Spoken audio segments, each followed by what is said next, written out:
Phone tapping వ్యవహారం ప్రస్తుతం సంచలనంగా మారింది. తెలంగాణలో ఈ ఫోన్ ట్యాపింగ్ వ్యవహారానికి సంబంధించి టచ్ లోకి ప్రభాకర్ వచ్చినట్టు తెలుస్తోంది. అమెరికా నుంచి ఓ ఉన్నతాధికారికి ఫోన్ లో మరిన్ని వివరాలు మా ప్రతినిధి శశిని అడిగి తెలుసుకుందాం. శశి, ఫోన్ ట్యాపింగ్ వ్యవహారంలో చాలా కీలకమైనటువంటి పరిణామాలు చోటు చేసుకుంటూ ఉన్నాయి. ఇప్పటికి వరకు ఈ కేసులో ప్రణీత్ రావు చాలా కీలకంగా వ్యవహరించాలంటూ కూడా అంతా భావించారు. కానీ ప్రణీత్ రావును కస్టడీలోకి తీసుకుని 7 రోజుల పాటు విచారించిన తర్వాత ఇందులో ప్రభాకర్ రావు పాత్ర చాలా కీలకమంటూ కూడా భావించారు. అయితే ప్రభాకర్ రావు గతంలో ఎస్ఐబికి మాజీ చీఫ్ గా వ్యవహరించారు.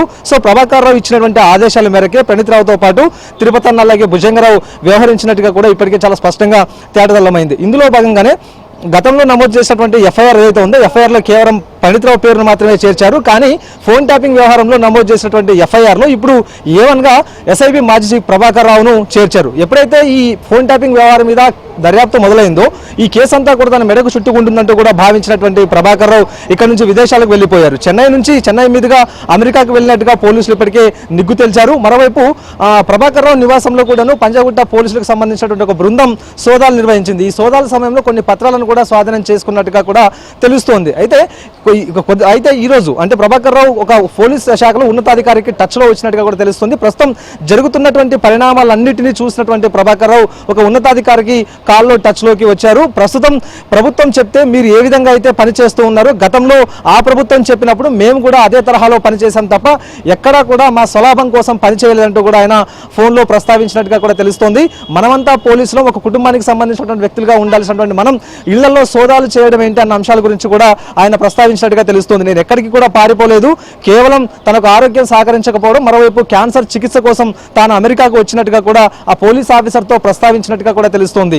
జూన్ లేదా జూలై నెలలో తాను ఖచ్చితంగా హైదరాబాద్ తిరిగి వస్తానంటూ కూడా ఆయన చెప్పినటువంటి సందర్భం కూడా ఉంది. అయితే ఇవన్నీ విన్నటువంటి ఆ పోలీస్ ఉన్నతాధికారి మాత్రం ఖచ్చితంగా ఏదైనా చెప్పాలి అనుకుంటే మాత్రం ఇప్పటి వరకు ఏదైనా జరిగేటువంటి పరిణామాల అంశాల గురించి కూడా వివరణ ఇవ్వాలంటే మాత్రం అధికారిక ఈమెయిల్ కు సమాచారం ఇవ్వాలంటూ కూడా ఆ అధికారి చెప్పినట్టుగా తెలుస్తుంది. దీంతో మిన్నుకుండిపోయినటువంటి ప్రభాకర్ రావు ఆ వెంటనే ఫోన్ కట్ చేసినట్టుగా తెలుస్తోంది. సో మొత్తానికి మాత్రం ఈ యొక్క వ్యవహారంలో ప్రభాకర్ రావు పాత్ర చాలా కీలకమంటూ కూడా ఇప్పటికే పోలీసులు భావించారు.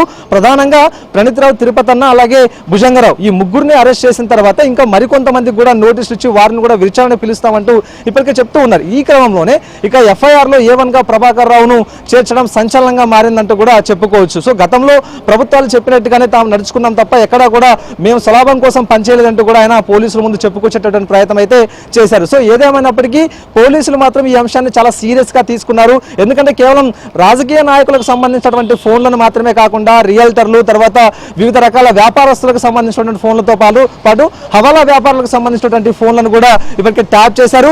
వారి వ్యక్తిగతకు సంబంధించిన సమాచారం అంతటినీ కూడా ఇప్పటికీ వీరంతా విన్నట్టుగా తెలుస్తుంది. అయితే ఆ వ్యక్తిగత సమాచారాన్ని సేకరించి వారి కాల్ డేటాలను కూడా సేకరించి వాటి ద్వారా ఏదైనా లబ్ధి పొందారా అన్న అంశాల గురించి కూడా ప్రస్తుతం ఇప్పుడు పోలీసులు దర్యాప్తు చేయబోతున్నారు. సో మొత్తానికి ఇప్పటికే ప్రభాకర్ రావుకు సంబంధించి లుకౌట్ నోటీసులను కూడా జారీ చేశారు. సో జూన్ లేదా జూలై నెలలో తాను తిరిగి వస్తానంటూ కూడా ఇప్పటికే పోలీసులు స్పష్టం చేసినటువంటి నేపథ్యంలో ఇక పోలీసులు ఏ విధమైనటువంటి స్టెప్ తీసుకోబోతున్న అంశాల గురించి వేచి చూడాలి.